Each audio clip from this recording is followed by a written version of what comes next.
Saúdo a todos os nossos queridos irmãos, queridas irmãs, aos nossos telespectadores, com a paz do Senhor Jesus Cristo. Rogamos a Deus para que Ele nos ilumine, nos direcione neste momento quando examinamos a sua santa e bendita palavra. Nós vemos muitas vezes na palavra de Deus escrito o Senhor Jesus dizendo a Tomé, quando Tomé perguntou: mostra-nos o Pai. E Senhor Jesus lhe disse que eu estou convosco há tanto tempo e não me tendes conhecido, ou melhor, Filipe, né? No João 14, quem vê a mim vê o Pai. Também em João 20, diz assim, Tomé, quando viu que o Senhor Jesus havia aparecido aos apóstolos e depois também a ele, o apóstolo então confessou: Senhor meu e Deus meu.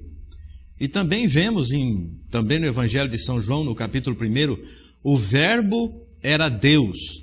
Em João, capítulo 10 ainda, eu e o Pai somos um. Isso às vezes traz um pouco de confusão. A pessoa acha que Cristo é Deus.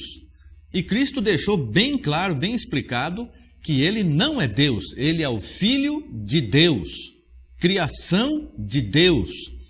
Hoje te gerei, diz a palavra. Deus não pode ser o Pai e o Filho ao mesmo tempo. Deus não pode ser Pai dele mesmo. Então Ele criou a Cristo.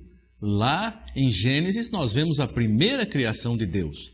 E o que acontece então? Como compreender todos esses versículos? Vamos ver em Daniel, no capítulo 7, versículos 14 e 15 diz assim: E foi-lhe dado o domínio e a honra e o reino.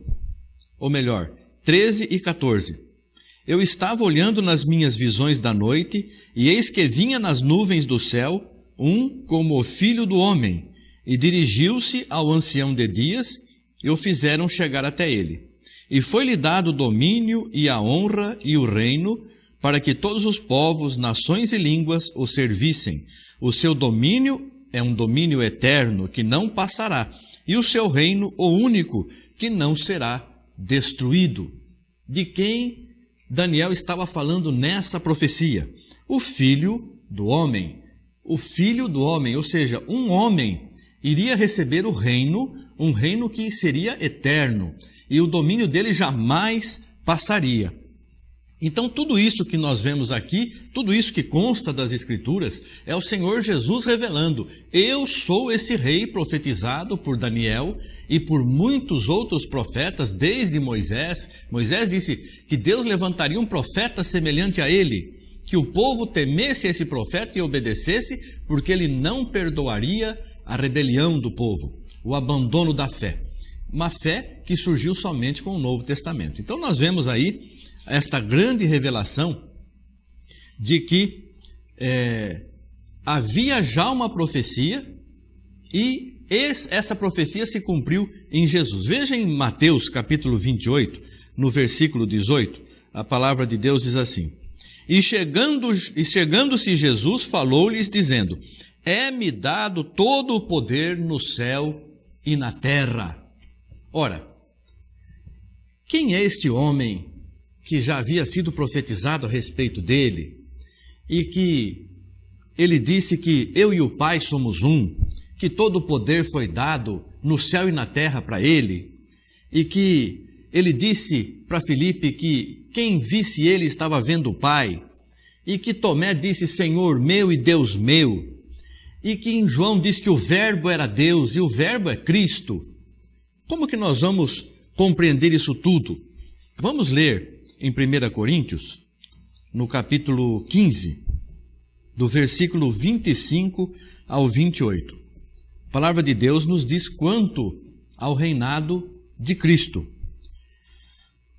Porque convém que reine até que haja posto a todos os inimigos debaixo de seus pés. Ora, o último inimigo que há de ser aniquilado é a morte, porque todas as coisas sujeitou debaixo de seus pés. Mas quando diz que todas as coisas lhe estão sujeitas, claro está que se excetua aquele que lhe sujeitou todas as coisas. E quando todas as coisas lhe estiverem sujeitas, Então também o mesmo Filho se sujeitará àquele que todas as coisas lhe sujeitou, para que Deus seja tudo em todos. Estamos começando aqui a ter a compreensão, a revelação. Veja aqui que ele tem que reinar até que vença todos os inimigos. E o último inimigo que tem que ser vencido é a morte, porque todas as coisas Deus sujeitou debaixo de seus pés. Como ele próprio disse, o próprio Senhor Jesus disse, é-me dado todo o poder no céu e na terra. Mas quando diz que todo poder foi dado a ele, que Deus sujeitou a ele todas as coisas, é claro que o próprio Pai não se sujeitou ao Filho. Se excetua, está excluído dessa sujeição, aquele que lhe sujeitou todas as coisas.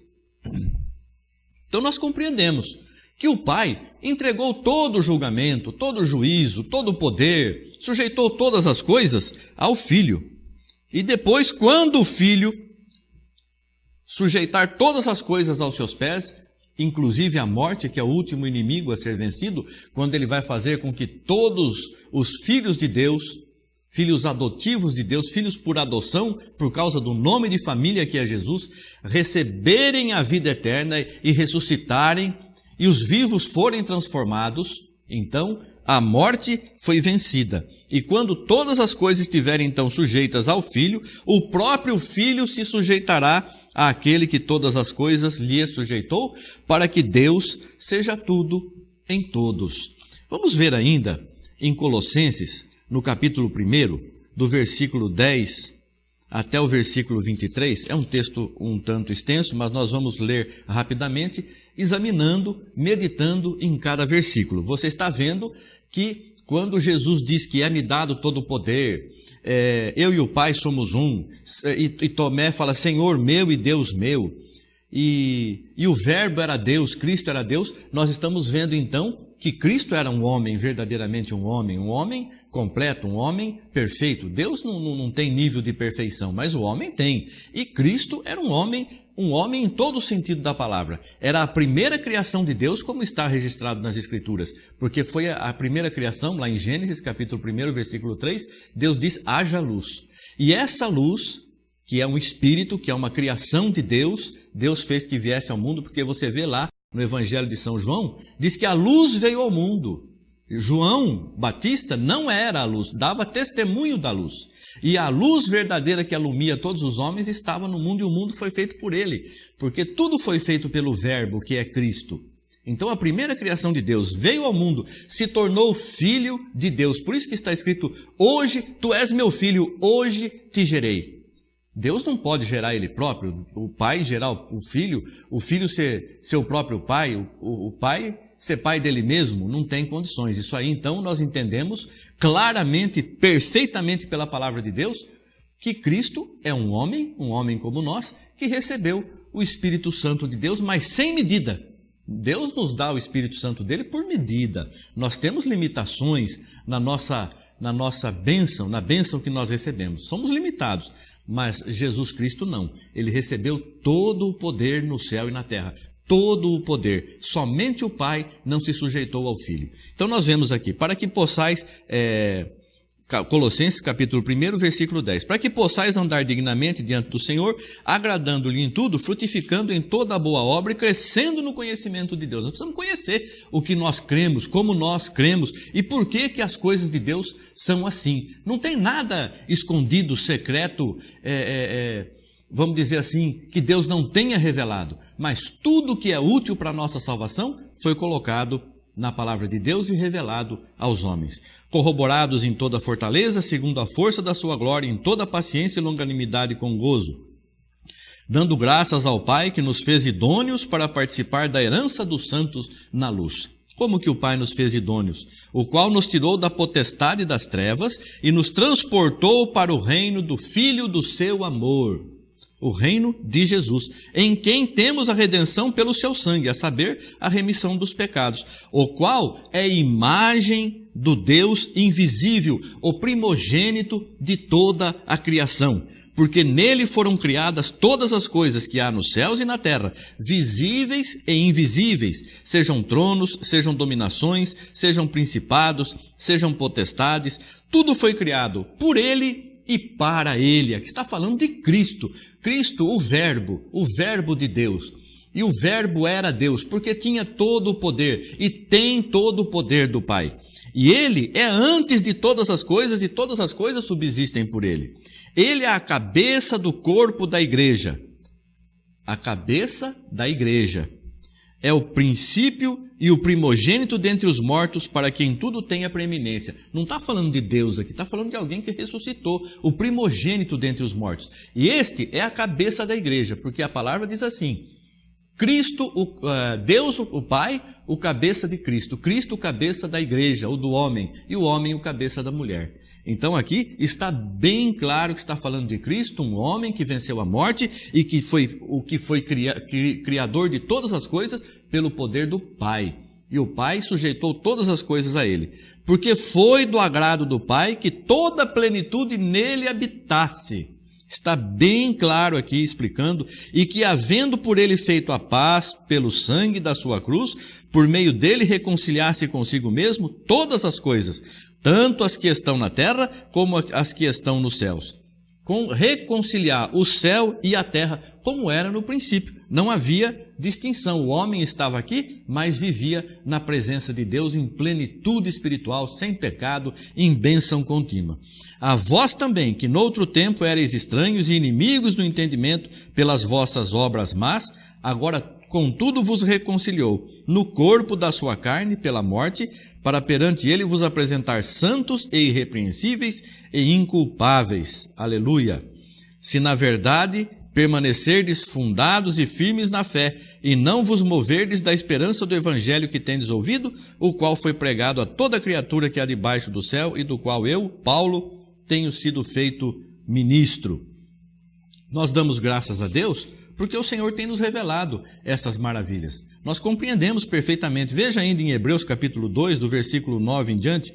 Vemos, porém, coroado de glória e de honra, aquele Jesus que fora feito um pouco menor do que os anjos, por causa da paixão da morte, para que pela graça de Deus provasse a morte por todos.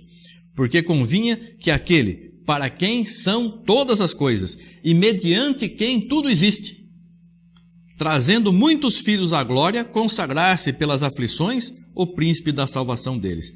Porque assim, o que santifica como os que são santificados, são todos de um, por cuja causa não se envergonha de lhes chamar irmãos. Nós somos irmãos, por quê? Porque através do sacrifício de Cristo, nós temos a remissão dos nossos pecados pelo sangue dele, porque invocamos o sangue dele sobre nós, no batismo. Então, ele não se envergonha, porque ele próprio foi que nos resgatou e nos chama de irmãos, dizendo: anunciarei o teu nome a meus irmãos, cantar-te-ei louvores no meio da congregação. E outra vez, porei nele a minha confiança, e outra vez, eis-me aqui a mim e os filhos que Deus me deu. E visto como os filhos participam da carne e do sangue, também ele participou das mesmas coisas, para que pela morte aniquilasse o que tinha o império da morte, isso é, o diabo, e livrasse todos os que, com medo da morte, estavam por toda a vida sujeitos à servidão. Porque, na verdade, ele não tomou os anjos, mas tomou a descendência de Abraão, pelo que convinha que em tudo fosse semelhante aos irmãos, para ser misericordioso e fiel sumo sacerdote naquilo que é de Deus, para expiar os pecados do povo, porque naquilo que ele mesmo, sendo tentado, padeceu, pode socorrer aos que são tentados. Que Deus te abençoe, querido irmão, querida irmã, querido telespectador, que você possa compreender que Deus colocou em Cristo todo o poder no céu e na terra. E quando Cristo, homem, vencer todas as coisas, ele mesmo se sujeitará ao Pai, porque só o Pai não se sujeitou ao Filho. Então não é um só não, são dois. O Pai, Criador de todas as coisas, através do Filho, e fez com que esse Filho viesse e habitasse em nós e desse o seu sangue pela remissão e redenção da sua igreja. Que Deus te abençoe, o Espírito Santo te ilumine e você seja grandemente abençoado em nome de Jesus Cristo. Amém. Graças a Deus. Obrigado, Senhor. Amém.